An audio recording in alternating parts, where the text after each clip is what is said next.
So I was following some of your posts on LinkedIn, moving back to this sort of agri piece, and you're building this fascinating looking machine. What does it do, and how do you use AI in that? Oh, okay. So the machine that you can see on LinkedIn is our reservoir, essentially. And what it does is it allows our AI assistant to mix up nutrients for the plant so it can distribute them. So this is part of one big system. So it's a botanical agent which monitors and optimizes plant growth in a variety of environments. So the models are designed to essentially monitor and manage conditions that influence a plant's health. So it works by collecting data through sensors and camera feeds. And this data can be things like temperature, humidity, light levels, anything like that. And the assistant essentially analyzes the data to identify patterns and any potential issues such as deficiencies, diseases, or pests. And depending on what it finds, determines the action that it carries out. So, for example, it might adjust the light systems if there's not enough light, or it might adjust the nutrient delivery systems, which would be our reservoir. So, if it, Yes. it's watching the plant and it established that it might have a potassium deficiency, then it can react by putting more potassium into the nutrients to feed the food.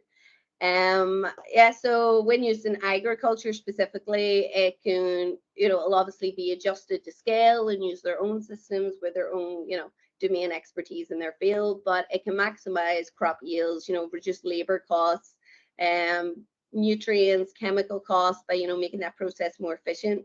But it can also optimize the natural environment to work alongside farmers. So, for example, it might not be the right conditions for rapeseed to plant rapeseed in the UK because it might be too rainy or something else. So Yes, it may yes. advise you to plant another crop, which would maximize the farm's bottom line, but also work alongside, your other crops to essentially feed in those chemicals and nutrients to the best you can kind of get from it. Yes, yes. So do you have to train it on the certain types of crop that you've got? Yeah. So Yeah, yeah. yes and no. So you want to train it on obviously as many crops and stuff as possible. When it comes to each of the farmers, we obviously make the system unique to them. So it would come down to the types of crops that they grow in their country. If you look at someone like Spain and the UK, you're not going to get the same types of crops. So we'll train it on their data, but also alongside other data because, potassium deficiency in one plant looks very similar to something else, or pests are Yes, shared yes, across. yes. So essentially there are lots of different data sets. We actually make little small models that work together as a force multiplier. So each of those is trained in their own specific area and then they all join forces. Yeah, so we've also got this indoor farm called Click Farm.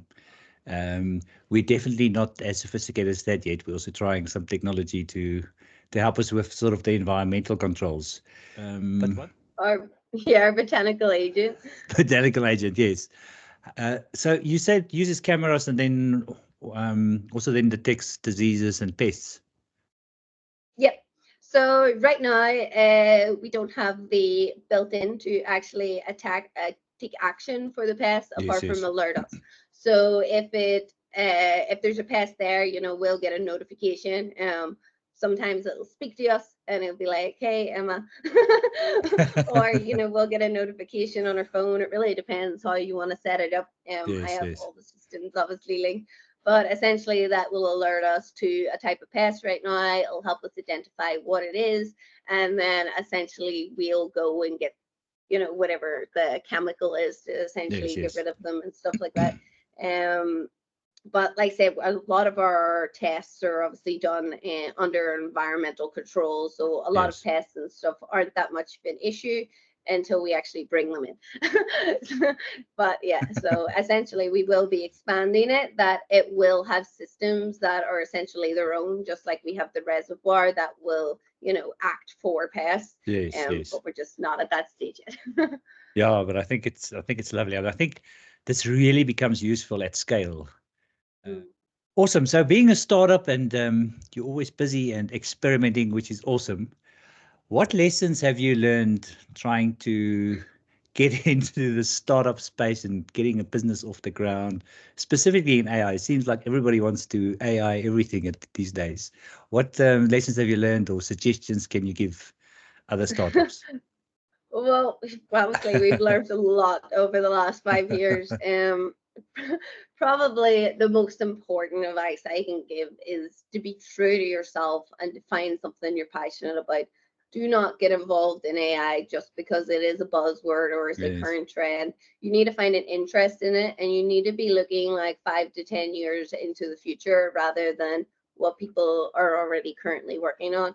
So, for example, it takes an average of 5 to 7 years to build a business like ours in the UK, and it is an uphill battle. So, essentially, you need to find an area that you love, because some days, you're going to question whether the sacrifice is worth it at all, or, there's other competitors creating things. You need to be flexible and adapt, which I guess kind of brings me to my second piece of advice, which is your team. Now, we've managed to get so far as a team of two due to our values and our ethics and our skill sets and stuff, and our ability to always learn. I guess with AI specifically, your business and your products are going to change along the way. There's always something new being released that will either help your project Yes. and your Yes. businesses along, or it will deter it. So it's important that you find a team that matches your values, your mission, because it will remain the same. And you need to ensure you just have good communication between both of you so you can adapt, I guess, meet any challenges that will come along the way. Like I said, we've got so far because we work so well together. We've adapted so many times along the last 5 years. We're always coming up with new ideas, and I think that's important. That team kind of collaboration it does rely on a Yes. successful Yes. business. Like, it does help you create one. So it's probably passion, team.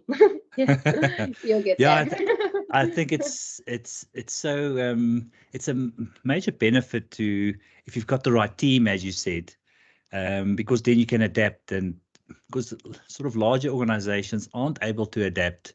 And I guess even in that space, if you had good teamwork that can work together and change on the fly, it would make them more efficient. So yeah, that's awesome advice.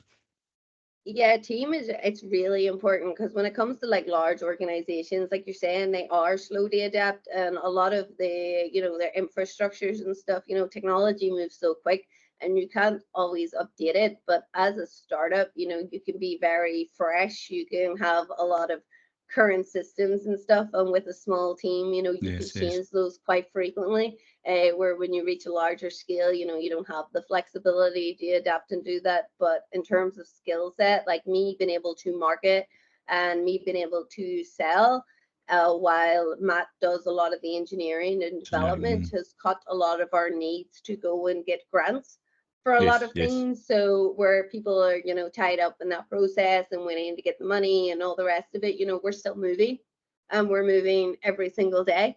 And I think that's important, that you can't be waiting on external environmental factors to grow your business. You need to have that ability in-house to do Inside. it yourself. Yeah, so I think, yeah, a team, it Thank you. doesn't matter what your idea is, you'll never make it there Yeah. unless you have a good team.